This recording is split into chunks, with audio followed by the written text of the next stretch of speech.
Sunday's World Cup Soccer Championship may have broken TV records, but for the women who play the sport, it won't come close to pay records. The women's soccer players earn far less than the men, even when the men lose. Here to talk about the economic factors at play is Mike Bako. He is the sports managing editor of thedailynational.com, a frequent guest of our Rise Exchange. Thank you for joining us Absolutely. as well. A terrific World Cup, of course, for everyone who played.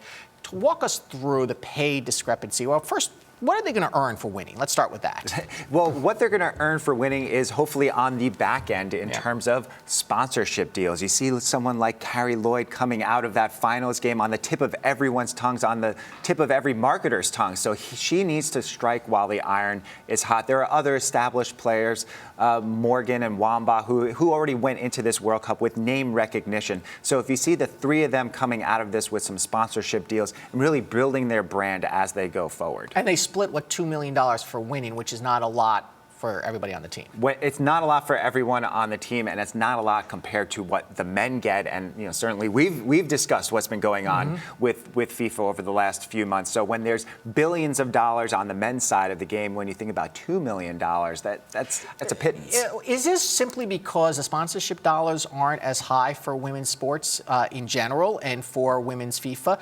Or did FIFA just do a horrible job at selling sponsorships because Sepp Blatter in the past hasn't been exactly a cheerleader for the women? He would probably want them to be dressed as cheerleaders.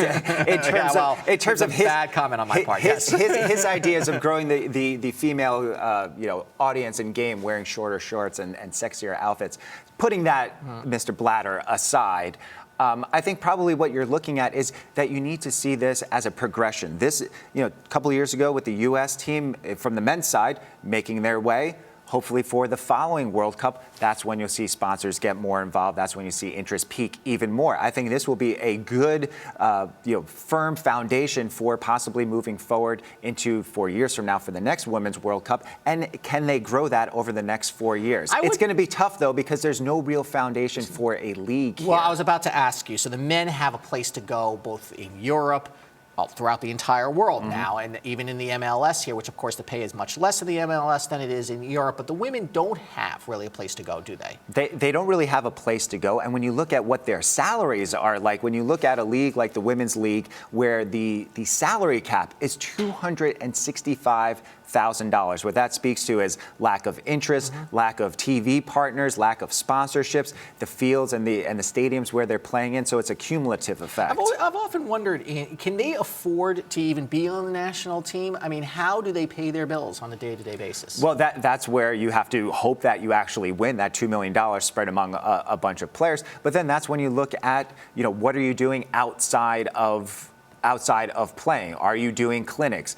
Are you doing other sponsorships where we're not looking at a major Landon Donovan type of sponsorship or Hope Solo type sponsorship, although she's on shaky ground now as well, but where you're just because of some domestic problems domestic problems outside, she may be a little bit toxic for some of the sponsors. She's actually one of the losers coming out of all of the World Cup, along with some of the officials from the Women's Federation that allowed her to play, but that might be for a different topic. But when you look at what the players, how they monetize, they're going to monetize on if she was, I will say this on the inequality side, if we're talking about a male player here, there is no way she would have taken the field because of all the domestic violence issues that we've had in the U.S.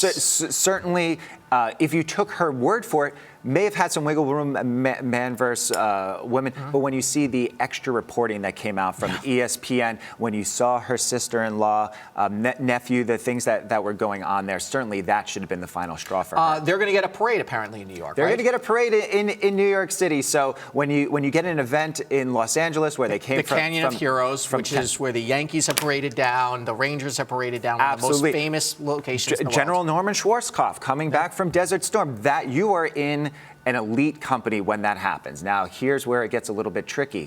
What happens if you throw a parade and no one shows up? People in New York are showing up. People will show up, but the great grandeur of these parades, you talk about the inflated numbers of 2.5 million. But they never get to 2.5 million. You can't fit that many people on the island. Right. So it's a great honor, and whether 100,000 show up or whether 1 million show up, it's a great honor and it's a great stepping stone. So the next question, though, is will this ignite excitement for female soccer in the United States to take it to the next level, even when you're talking on the high school level? I think soccer, one of their problems that they're facing is the same problem that football is facing, and the concussions and the injuries that are happening on this level. I think that women will still play. I think that this is more of a U.S. focus, that we're good at something, so we all rally around it. I don't think it'll transfer Final over. question. If you head an organization and you can't make it to your premier sport because you're afraid you're going to get arrested, do you need to go? Sepp Blatter refused to come. Yes, I think that you do need to go, and I think that will